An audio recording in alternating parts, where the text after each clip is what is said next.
Douglas Lwanga. Wagambye Zubeda papa pata wa Yesu.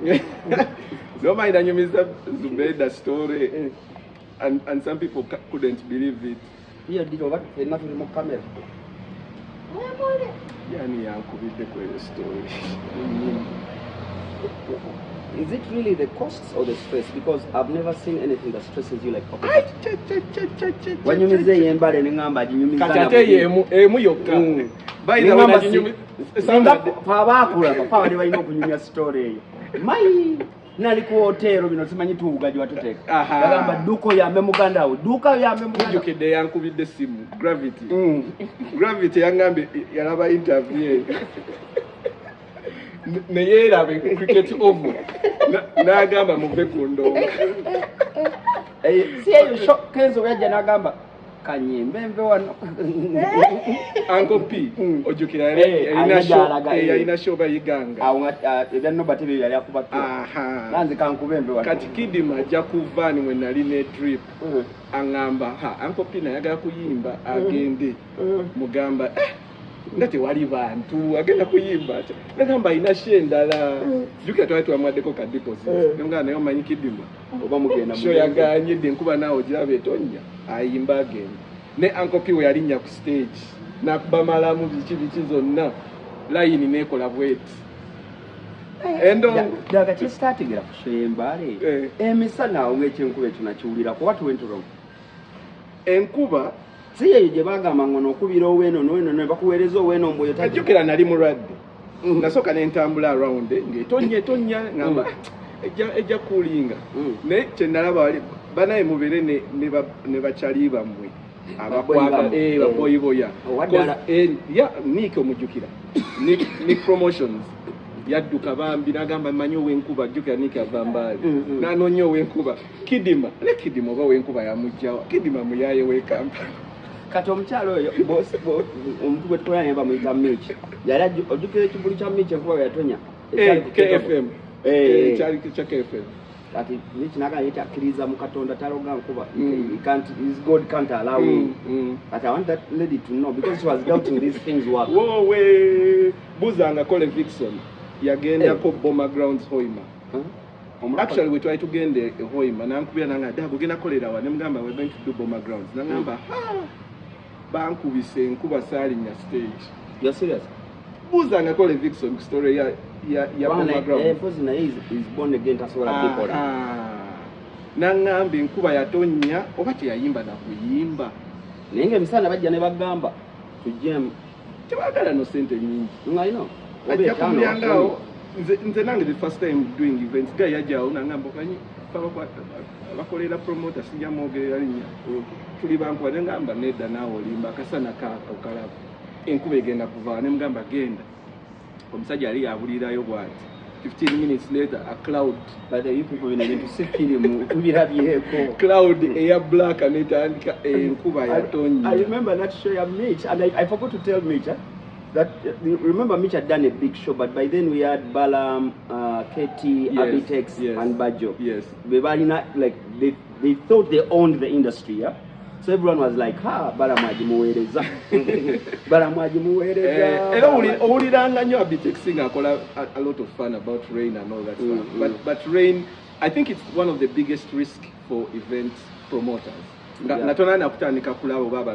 you lose at that moment. You lose at that moment. Over 200 million. Exactly. But if you have a beach show, and those beach shows, Zero Beach and TV, a beach, if it's not hot, you don't feel like going to the beach. I know. So you have a beach show, and Kampala. So when you're doing a beach show, you know weather patterns. Kampala. Because when it rains in Kampala, people don't cross 20. They can't go to Entebbe. Netflix here. Hi, Doug, it's been a minute. There's something I've never told you over all these years. Yeah. When I was doing Expose, I know me being from studio, so I'd lost touch of information about artists. Yes. Kati nga nze ntuula obudde bwa katogo nga njiraba ne notinga kati Kamili yagambye akoze kino nze nja kuyita oba nja kunoonya Kamili ekirampe version. Kati natuukanga ku Saturday ng'olina what nange nga nina ne benabuuzizzaako reality kati ate nze nange jukira nga sikuba bbaala nga nimba expose ani yalwanye nga manyi Katamba alina story yonna 360 nga netulira ku TV ku Saturday. Let me make my notes. Akuwa week nanga Monday kandi nofuna n'ogwegenda okubira that week. Okitegedde. Then the other part when we were doing fee, it came to a point where career ya kusasula I was so surprised okujja okatogo is artistic the music neno chaya agenda kuba kyaliwa kati wajirawo nga mpise yiseemu oba yali sabula wala lulimba kinga mmanyi lugenda kuba sure ninga frustration gyempiseemu yamuseke bulango yamuseke no nga buli ngamba sinza kuzaala nawe ya sent nengamba naye kati omanyi kyengenda okukola from now on I'm going to promote music bala na TV kubanga byokka bye nina bitasasula kati nga mmanyi nina gwe nina Calvin nerina indonga we yatambulira kati nemmanyi teri bala nje njagenda mbakoleke radio nezivaako nengamba radio will pick these songs and it worked for me. The mathematics work for me. Naye bwogenda mu bino send email lulete wano ndisimanyi lulete ebukoto nera issue ya sente no promoting a music evudde like from way back, but me I think now it's worse. Now it's even difficult. No in a sense. No in a sense. It's very tricky. Omwana last year yampaka omukole ekyo marketing music. Nempa abaniga sente. Nenkubirawo ne descend mpa song boosti.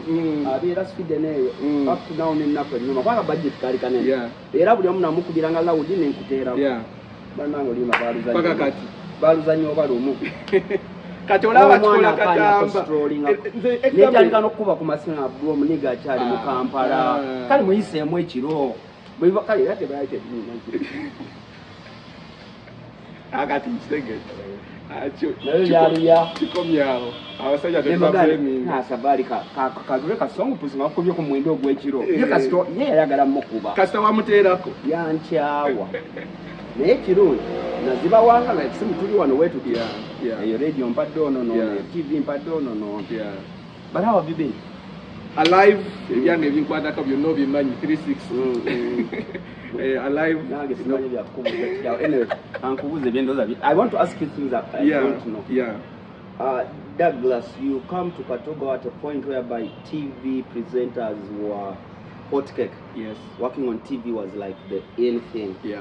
Ngane boyita ngoindozo sana okunya parliament notesa by then ngabuli woyita how did you control the girls because it affected me ekiro that's how most take it for you are jolly organized. I'm going to take it to Fabe Bara Atamida and all that, but these corporate organized girls women katinza ate jukira navante I know simanyi oba omanya abantu babeera entebe ne character gibabeeramu your humble quiet babeera chilled amazzi avaine ngeri gyeba like omuliro bagusala okisegeera so nve entebe with that kind of background ate nga ninamu ne background ya church ebintu bibiri background ya church eyina engeri gyekuteminga ne woba oli in scene I want scene oyina ekyo but also remember naina dance group oba abaana b'entraining ku church kati because you a leader psychologically we checking n'ogamba abaana bano let me talk church mbadde nkutute na wala mu corporate aba church abo akolota kubanga aba church bali muno okugamba Katonda yakuntumye nalose nga Katonda ngambe yo church ya naku zino tobi uli anasema ebintu simanyi sokoleke yo church ya 2018 cool churches churches zedo zijukiranga n'okusiba enviiri kati tosobola zisiba so kati eyo church gyenjogerako entebe Miracle Center nane wobo jaka gatoka ina kuba smart balance tojisiba there's a certain way joina in fact twagendanga ku Miracle Center entebe ya muzeeka yanje muzeeka kasakanje yo sanga yabavubuka abali cool exodus abo eyo league kati nga go wentebe ogamba gwenze nayingira Miracle Center nga you know abalokolete obate bamanyigeya befulana abagwera ninga bogera but yeah. Is smart. Here is perfume. Yeah. Babambirawo. Kana akasajja kansingo bwa celebe nga Exodus kumira. Yeah. So churches jukira nti waliwo ezo traditional then waliwo ezaali modern ezaba kayanja kansanga yes ne kati fa b'entebe twali jukira olinamu ekyentebe ekyokubeera chilled. So you tell me that yes for over 6-7 years wali katugo you've never been approached by a woman? So many artists.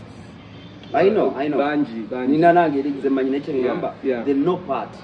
So because some things are okay, whatever is done in the dark will come with the light, but some things are in the dark. No. But also I want to take you back.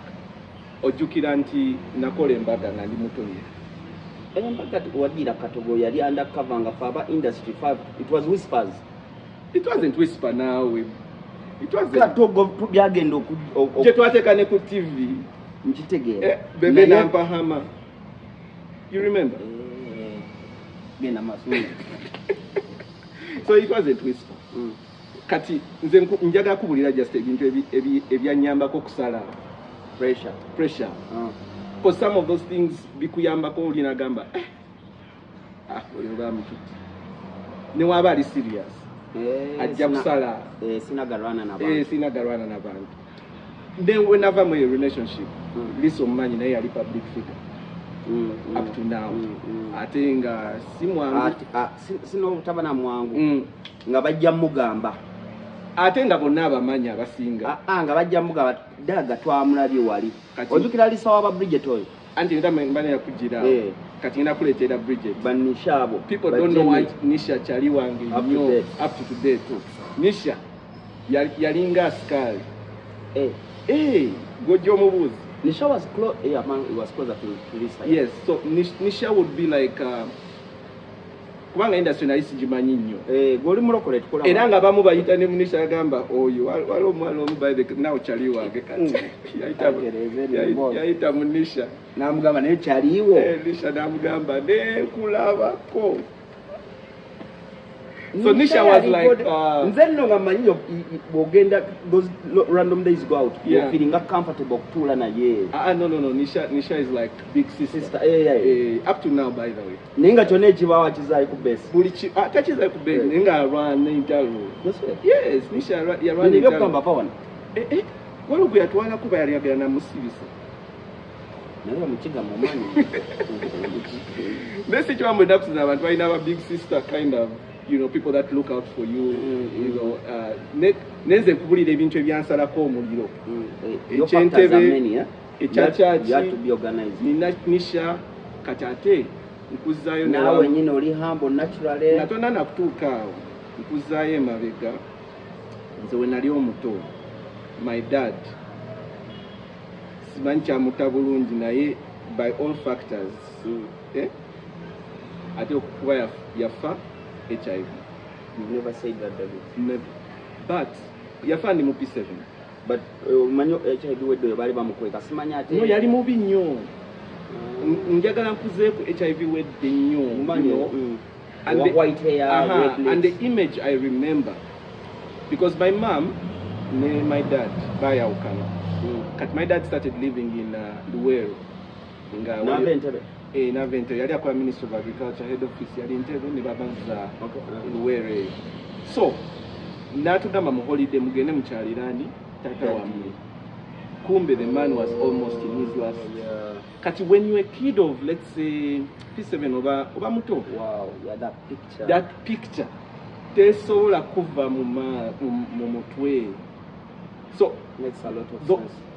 N'ekyomwenge awagambira toli guno n'ekyomwenge still best of my dad ndi muto era osanga nnyo abantu nga bagala kumpa mwenge nobagamba nede oyo mumuleke but nobody actually understands why did you take alcohol. Kati alcohol era muzeeyo omusajja yantumanga omugulira beer. I don't think it was beer. Nakasese. I think yali akuba nnyo naye nga buli wamugula wavaako ngakuba my mom, like domestic violence ewaka. Because I was the youngest. My mom would carry me on the back. Nantwale wa her mother, my grandma. Grandma na yali Muntebe. So ngatwale wa grandma. It's like a walkable distance. But while she was carrying me on I'm crying. Shit, that's painful. You understand? So there's a lot of childhood trauma around. Let's even just rewind back. How did you heal from that? I've never. Because I've just learned at 40 plus that I'm just healing from my child trauma. I'm just healing that my mom, you are not here. I shouldn't have faced some things. You would have stayed because I've seen parents here stay. My dad won Vamu, but it's okay. Like it's just getting into my senses. It has brought me to loving myself. Where I'm like, okay, that was their part of life. Let me do. I need to do it for my kids and me. For me, I just made the decision never to touch that bottle. Because regardless of over not, over her friends, I will never touch that bottle. You just have that feeling, you just put that image. That can never leave your mind. So you understand why? You've never said this. No, I never. I never. So and people do not know why I was talk about Bala. The whole ideology. Like I see danger.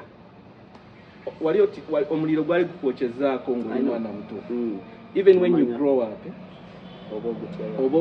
So for me, there are so many checks. That means that's why you love mom so much. You're so attached to mom. Yes, but boys are usually attached to. For you, so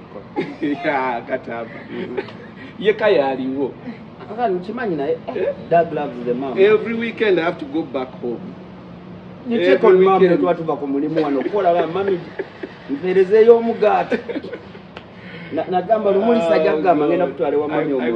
wish you knew what she says when my sister's around. Yes. I make a profiling. Mommy took to midday. Get well soon. I know. When did you ever wake up in the morning and check? And what made you check? Say for your HIV status? Yes. So for HIV, one. Because I'm trying to build it from the other trauma. Yeah. Now I'm gonna. When I started to date Lisa, you know she was a public figure. I was a public figure. Walinga ugai wange, chali wange. I mean, I think Isaac yali akola ku vision, yali marketing. Yali marketing. So Isaac nangamba, Dad, oli kudatinga muntu akola mu club. You can probably open this. Yeah. You know, listen knows this story. You know, Isaac agwensasi. Isaac tebamanyi but yavayo, yeah. So yachingamba neskalinga. Na ekyo kyo naffe twakulaba. Kubanga yerisa yali top eno ewaffe.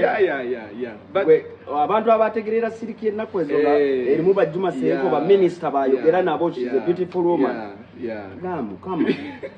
Nachira gikinagwe era lisanze. I've never told you this. Nanga at first nagamba yesu mwana wange bamuganda nga bagenda omulumi omutwe. Kigayi kyangamba. Dak. Yambala satu. Ne mugamba gwe. Jesus Christ, yambala satu. Yambala satu. Ne mugamba no. Ketwaba n'abantu tebajja kitegeera nga fuuti kitegeera. Yes. Club Silk by then was Silk and Governor were the only high-end places people could go. Meaning every money was there. We're dealing, I wouldn't want to put a picture in this interview, but Lisa is a beautiful, light-skinned girl. And she's the PRO. And she's the PR. That PR talks to a bank manager, a company manager, a minister, those private parties, money we're coming with the big boys, about Korea Center, about Southie, about UK. So she's around people who have money, influence, and power. That's it. So mom, you're going to date that one, go to church. Douglas, come for what are they called? Counseling. We need to sit down. So anyway, the interview. This is the problem of your friend interviewing. but sometimes we have to talk about these things. Because I don't think people appreciate or understand Lisa, like in her entirety. I don't think they misjudge that. Yeah, they I think problem is you bantu. Yeah. You know, friend wali support not yes. So I talk about these things because I've seen her. It's now 10 plus years. You know, we together. That's like your bestie. Yeah, that's my bestie. So anyway, guy nga antisa. Amalo kuntisa nga neska ngamba. So I'm gamba, you know what? Let's test. Is that guy close to you or high? No, yali over na record. Ngamba relationship ya meri how heavy. Kwa sebo omuntu okuvamu ejambo ekyo kubanga boy. No. Oba yachogera mukusaga. Yachogera mukusaga, but it's one of those statements that you go home and 10 times. Ogamba, my single mother, Robin, and but anyway, we tested. We have. Yeah, we tested. Who brings up the whole let's test? I did. She was comfortable with it? Yeah, she was okay. By in the that way, era? Yeah. No, she wasn't. Because she knew who she was. Oh, the comfort of knowing. Yeah. By the way, Lisa is a very principled person. Ask me, I know. Yeah. Very principled. Is busy. Pakakati. Bwegezako mu DM mu inbox mwoyogera ebitakwataga. Era jakuwerawo. And she's been doing that for the longest time. But she has saved her from all this rubbish. Exactly. So she was free. Nagamba tuchikole. Douglas. Tuchikole. That girl on very important. How do you get the boys to come and tell somebody let's test it? Doesn't it feel like you think I'm cheating? One, or you think you've messed up two? By the way, I want to give it to a couple there. By you know about what you guy we were together. I think I remember. I think she will correct me. Because yachiwulira. Lisa gomenye tajala mugamba boy kyekiro. Yeah, I think we were together. Yachiwulira. She didn't approach the guy. Yachiwulira. I remember. Yasirika. Okay.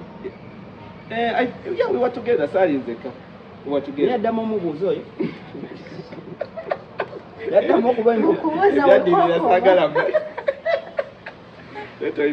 Luzane number yajija mu simu yo nga totegedde. Bali bachali naye nga these regulars abaja mu club. Anyway. Ate omuntu wagamba nga mukyakaze ate abayongedde bizibu. Kati akatamana nangamba daga otoyitawo. Era ne muloti ati kyangambye eri. Walwa gamba otoyita n'ogamba mu kitiibwa kyonna ky'oŋŋambye sijja. Olaba gwe weebudde n'oŋŋamba. So you bring up the idea of testing. Yeah. So we test. We were actually very good friends before we started dating. Yeah. So it was even very easy for us to say, no. That's before dating. Yeah. Before dating. No. Before. Before the first time we made out. So we were very, very good friends. Let's now talk to the general public. Yes. I find so many people who say I can't tell them to test. Ntyo mugamba. How do you get balls? Kati, let's talk married people. Ketugambe, let's give a scenario. There's like the before girls. Every night he comes, calls, he then smanny bathroom, and you're the woman. Let me talk for a woman. You want to be like, okay, nizo utamanya byonna, but I know somehow you may be messing around. The balls, the guts to tell the breadwinner at home we need to test. Nga ne school fees tanaziwayo. Baba, I have so many people that find me as a safe place. Never knew me. Yeah. You're a listener. You're a good listener. I'm a listener. But by the this guy knows everything. Might buy your things you've never had. A lot of things, yeah. So anyway, sometimes when you listen to what people are going through, there is a young girl, guy yamuja, nga ali influential, you know, nga yaliko na mutwala na mtekewa. Na mfunisa olubuto na kati akamuzalamu abaana lesse basatu. Washobiz. We yamuteke waka. Paka kati. Edda yakomangawo a bit earlier. Ennaku zino. Ne week ajimala. Those are signs of I got another wife. Tebakulimbanga muganda. Kati wabayewo okubiri gyali. Bwabanga tukola regular abomu tebaba bantu. Kati okitegedde. So for the security or the health safety of this girl, omugamba fine oli mwami wo omwagala but make sure buli wakomawo baba munjuyo kuyakawe ku mmere eyo yaguze kale mpa scenarios oyo omwami kati nze nkubulira akomyewo okay nze kanira kubulira scenario yanze akomyewo olwakasi mumanya yagisasula jowe bakamu yagisasula alina abaana abo abaana yabawere yakawuwe n'otabiru ye n'internet naawe akokyayeza embiri omubiri guli gwani munju yo mugana mugamba test. Let me tell you, the greatest power. It's not right, but wait. The greatest power, Baba, a woman has is that private part. Yeah. Gochimanyi with that private part, omukazi asobola kusabiramu ekintu kyonna kyonna kyayagala. Olinda daga no lumiyaya ate ng'oli mulokole. No, mpulira reality. Yeah, reality. Ono tomunyega ali emmere ye omutere y'amazzi anaabe. Watuuka wali nga yagala gikwatako nga atiko waluka check now. Nabadde nako ntambula nabo naye simanye nakatale. Leeta tulabe. Babulabe. So I feel abakyala bano, that's the greatest power gye balina because olaba omukazi oyo bambi wateekuuma. But Chimanyi, I've never gotten a solution of omusajja bw'agaana okwekebaza what you do. Because most things I get also so many DMs and talks of people who feel like I may get HIV, I may be having HIV. Nga atya, nga gamba omusajja ayinza n'okungoba ewaka. Kubanga kati omusajja yayinza okuba n'okuba nga akimanyi ng'amanyi gw'ona okimanya amaka gena kuba kakyakiranye ye n'akwesooka nakola ki. Naye gwe naawe omuteegera wali eri. So the power of checking, the women have more power on that side than the man. Because men we fear. Kituufu. Naddala ng'obadde zigzag. Nomugamba check now. Waliwo kye nalabye. Waliwo kye nalabye. Mulokole n'erisaana nnyiigira omwaka ki. Waliwo kye nalabye recently by the way. Nabadde njogera ne Ibra. Kadanke? Yes. Abaana ennaku zino when they test and they find themselves positive. But nnyo it's difficult to share. That's always been difficult. No, I feel right now I think it's harder. It's harder. Society. Yes. Even I still go to bus. Ibra yabadde ne suggestion nti akwate buli muntu amuteke mu bus twayingiza eddwaliro. Like baboyi bebona. Uchimanyi mateka medical rules.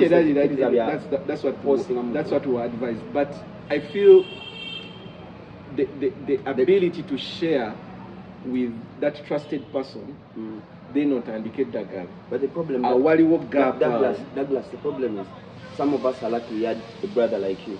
But you know those real friends are also gone. Yeah. You know, real. Omugambirako nti omanyi gyawunye. Ye yennyini asooka okwewala. Kati bambuuza nga ddala tokyatambula ebyo biwanvu. Kimanyi ekyamutuuka. Mamenyi ekyamutuuka. Kati ate oyo yennyini byagaba ne buno bano abakazi bonna bwe mbadde mukirana nabo oyo kati kikwanga ng'obadde olina ky'omusinga where is a bit jealous of you. Ayinza ogenda ku City Square. Ne kati muntu agenda kwesigaana. In this day and era, bw'oba tolina maama oba oddewa oba sister wo, people have changed. The people are ugly inside. On top they smile. But you see the danger gye nalabye nti omuntu ayinza okufaako mu 2026. Yeah, very true. Depression you can't emba. Depression is single papa. Sirimbo bw'omuteeka mu depression tebikwatagana. Kwefunira na mane manyi kulwawo okutandika the medicine. Even the medicine be very click problem is depression. Depression ereeta self-denial in a way back. No gamba no kile kintu so bagenda after all I'm going to die. Bagenda okutuukako to start okuyamba ng'oli mu stage etayambika. Ate kati worst of all omubibiza booto n'ogenda n'ofuna bad luck nayingiramu oba pneumonia oba TB. 1 week. Naye ekizibu ekirala kye twalabye ne Ibra eno bizinesi yaffe eya showbiz naddala ekiro. That's the worst part. Ekiro ate also nga tolina designated partner. Let me tell you. Wakale nga toyina kugambako kubanga bamu balina partner yati tamugambako. But also okubeera designated partner katuddeyo ku ziri checks ze nagambi. Ne woba olina eddalu lingi nnyo baba mikwano gya omukyala wo ojja kuba ogityamuko ogambe okay olina wotakola otegeera ojja kwesala obaamu bananda babatabana ne wobeera one soldier one army kyetwala kitegeeza kati olaba nze ne Jojo ne tujja mu bbaala ng'omuntu amumanyi ne bamulaba bagamba sijja mulungu abeera kuyambyeko okuteekako so I know it's difficult to get a partner omuntu goteeka mu mataala it's difficult but they ask the showbiz people oba twefula abamanyi buli kimu it's going to be very hard for a woman to tell a person in showbiz saga kozesa omanyi igo y'abayimbi kati gwe toyimbangako toli mu mataala otandika okugamba mutwekebeza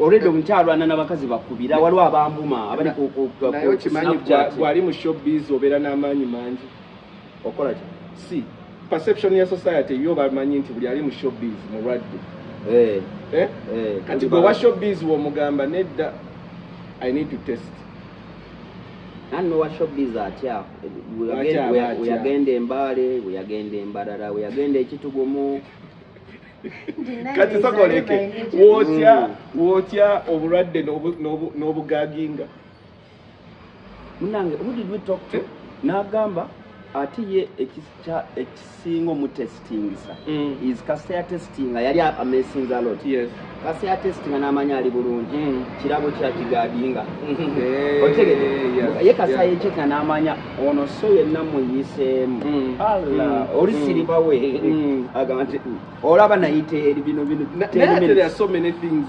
ebiyinza okufunisa obulwadde ng'ogyeko yes. Let me give you an example. I work Lisa, we would feel like a brand new maid. I saw I heard that, and it was even a conversation about it's about discrimination or something like that. It's not discrimination. I don't think it's discrimination, but chikuyamba like to know how to treat this person. Omwala sobola okuveeyo first of all mukyalo n'omuleeta akolere ewuwe ewaka. Ewo oyina sikaali. Oyina abavubuka abaana abatototo abakwaniriza oyina ababoda abaleeta. That means you're putting the entire community at risk woba tomutestinze womutestinga tomugoba naye omanya nogamba omanyi but that under how we is a must to walk into the house. I'm talking in general for families. Should it be a mandatory? My house, my rules. Okay. You can't buy by national ID, Musai. Yeah, those two. That has never crossed my head. That never crossed my head. You've seen those stories. Nakola revenge ku baana abato nga tomanyi nga tokirinako idea. Nogamba omwana wange. Waliwo ne yampereza story ya maid ya mulwazi. Nitasobola gamba bazadde. Baba story zijja. Bebera kusire mu Friday. Kati people find it comfortable to tell me. Kati ng'omwana ye oba ali mu senior 4 senior 3. Ayagala kufuna ngeri gyamira ddagala. Nga bapazadde leto bakoze ekyo. Tibategedde. Kati anyway around home bajalira wa. Ate ku basajja abasoberera ba maid. Na maid temwamu testing. Mukazi wattu nga yeekuumidde ewaka. Agenda okuddamu bambi okwekebeza. How can we tell our, because both parents, yeah. How can we openly tell our kids whether they want it or not? They are going to go to campus. No agamba, I may not be there. Well, to get a 24 hours. I tell my girls, I tell Club and Bian. Number on Yakubangaa, never work so many Mugans, so she Simani Walu Vankubiranga, Badi who Vegetable Nigos Sierra. Your daughter is here. Whatever money number. Mawe amagaba mukiriza mugabe ebyo byonna sijja kuba authority naye buno obulwadde gye buli. How do we put it to our children, because nkiranyo mbaana abato balinga ababibaako 1924 ya testing sile baliko iPhone apartment. HIV is the last thing how do we build it into this new era of Gen Zs?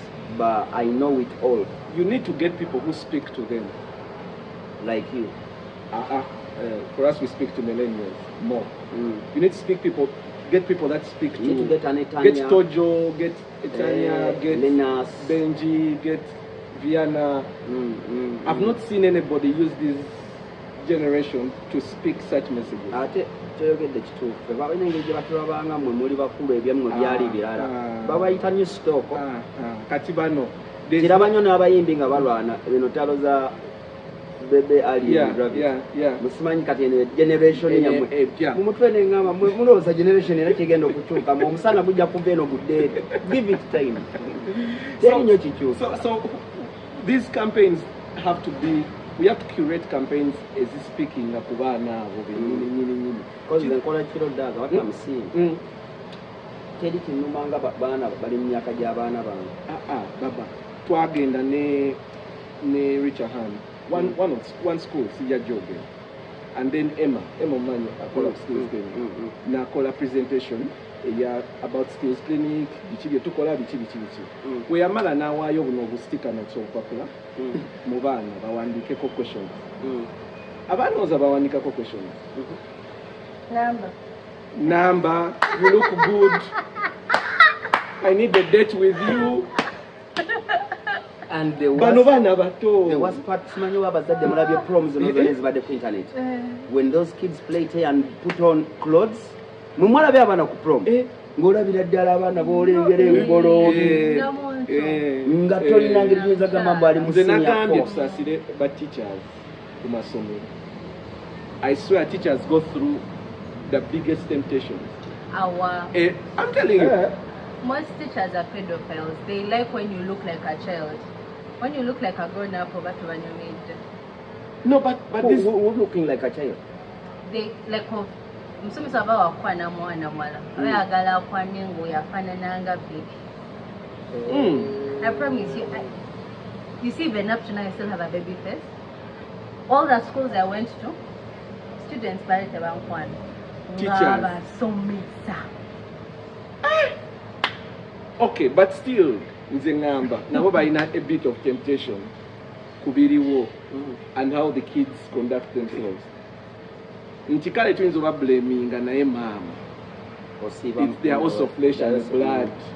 They are also flesh and blood. But we're not telling teachers that what you're one of my daughters yandoperomo. We sort of did nange yandoperomo. Yeah, teacher. How best can we make this normal? Checking is normal. Check now is normal. It's normal. You don't have to be in, but people think you have HIV until you messed up. Should we take these things to toilets, to universities, give them... how best can it stick in their head at least? I feel we have so many solutions right now. Give me like 5. No, I mean of how to test. That the testing kits. You can, back in the day you had to go and get like real Musai. Testing Musai bali mulago. That these clinics were not testing HIV. Hey, it was illegal. I don't know what happened. No semani. No, there's nothing better. Maybe the counseling down here. Counseling. And all your morality, I mean, this Garudeo and Intinda Ginarimbe. Never number they don't check. Sitting. Kati atenga sinza kulisinga mugende simanyi wandege asimanyi randomly checking it. Ngana nchayo. Nenze ngabangamba agende mulago. I don't know whether it was. Yeah. So the testing is readily available. Bukits wundi nyo. But now Chigeri echafiya nti ngula nchaka testing kit ku pharmacy. Njagala hayo fia njagala abantu ba. Eyo fia ekyaliwo. Ndafia yedde yo omuntu ogenda ogula condom ku pharmacy. Kyemanya abantu amba kitira ddala nokyogerako obogezi mbule test. The pharmacists fine engeri jeba the way they conduct business. Me pharmacist ayina engeri ya okasaba ayina engeri ya kutuya gamba. Alright kawayo cheza. I think to approaching it twofold. To approaching it twofold. I never condom by a bit of kenekano. What did you say? This HIV testing kit. Check now. But I feel it's easier to ask for this than a condom. Condom kati wakimanyira. Really? Wanka kyabakutunuliranga either wayokyeza oba your partner. Wayokyeza. Okay. Oyina kyotya. Kano ne postina ne condom. Which is the hardest? To ask for in a pharmacy. Yes. That one. HIV. As for me, man, the I stigma most men. against HIV Yeah. is real, and I don't know it's real in this day and Generation. age. Yeah. Because it's the easiest thing to solve now. Like the ARVs, there's PrEP. Like once you know early, the solutions are endless. solutions are many. The Stigma. Twofold. Wherever one was stigma. Are these things too costly for government to subsidize them? No, for check now, so far all government hospitals in Brazil Free? Yeah, free of charge. Government like instance. That's I think the best approach. But now, I think they need to go back to accessibility. Not accessibility. Not everybody can walk into government hospital. All mutu I know msawo ali naria. Tagenda tano. Where's the nearest morable? But I think we need to partner. For example, why not idea partnerships with clubs? Yeah, clubs, universities. Nimrod Agambi, the reason why these cannot be in nightclubs is because of the process. The process and alcohol. Yes. But Wogenda ku this hotel in Busega. Best hotel. Best hotel. Ojimanya ina pharmacy once. Na uli akasukwaga. Oloza pharmacy ya chikubara. Babula ya chibala. So I think our best, I'm going to particularly come, I'm going to ask my people, but the ecosystem is very simple.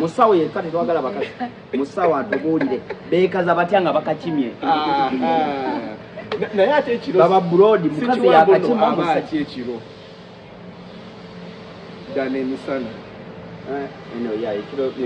the partnership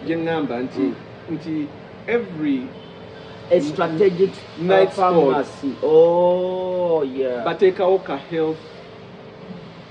Actually, anything here in anga first aid and governor. In the Simanyo ambulance. Over the policy, I don't know. Now what if ngawali wo like a stall, not a stall as such, but nearby pharmacies. Never let us have here Pier 1, the nearest Kampala Independent. The number wali wo fulumira. The quick mobile money. Oh. But ankoko kunda wanga bulikana kunkaja wagambe rero.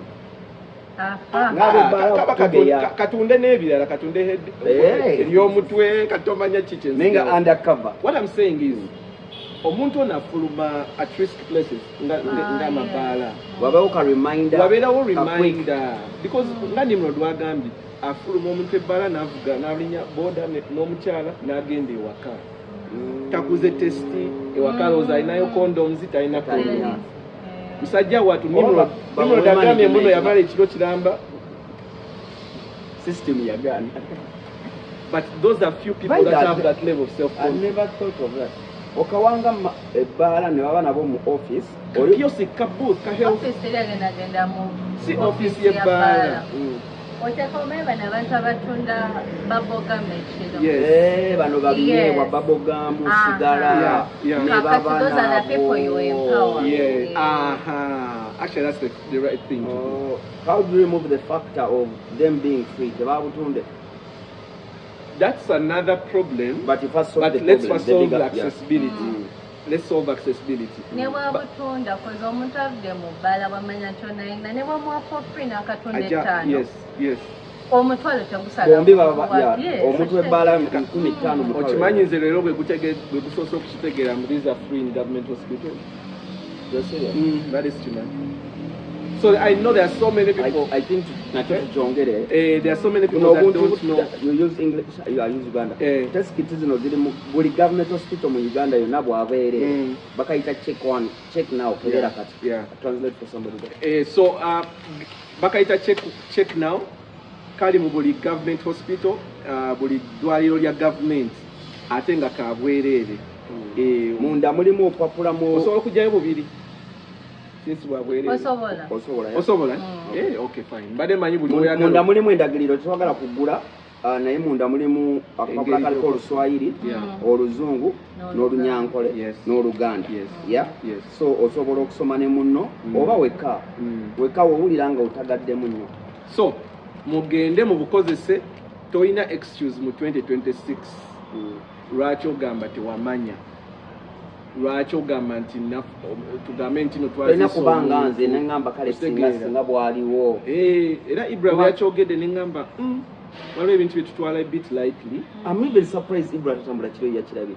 I think otaba mu kintu oba olaba ebintu bingi nojjukira business yaffe gye tukola abavubuka beturaising ese bakushe so as an elder otegeera olina byolaba n'ogamba batabani bange nedda otegeera okusavinga abawala babana omanyi abawala balekeddeawo okusoma buli amalasinya afutaddeyo okusoma amalasinya I don't know what's happening in this country.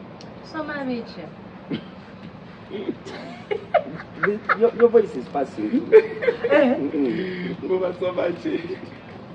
Simanyi kigenda maaso buli amala senior 4 senior 6 tebataddeyo kusoma ye emirimu gye bwegiri kyangamba tusoma biki emirimu bwegiri business eriko tugimanyi teyeetaaga nabadde ngamba Brianna Clover yangambye yagala kusoma kintu kiri practical. Yes. Now nsooke mu kinoonya eri university yagamba byasoma tebigatta na biyulayi abaana b'ennaku zino nga bwomanyi nabbiya nabo omala about senior 6 weddaaga bye basomesa londako tujja okusobola okukola bw'omala bubaaka nendaba nga tulina ng'ebintu okupapapakana oba ku restaurant tugikole nja kutwala wa muganga musabe scholarship n'omutwala let's say ku bano bakaya bakola interior design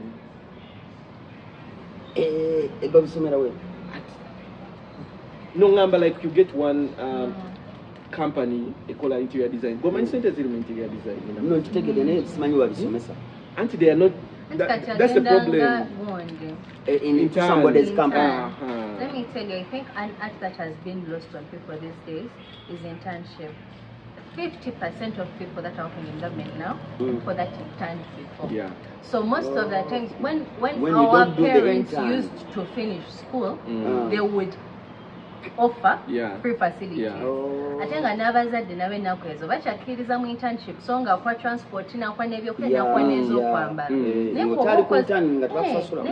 imagine okoze mu kifo emyaka ebiri you've been very efficient olowooza opposition eopeninga ni gwe bagenda oyita gwe balabako ng'okola so mirembe furnitures enakubira muwala wange ngenda muleetaawo mpeeyo ofayirirawo njamuwa transport n'ez'okulya tomusasula.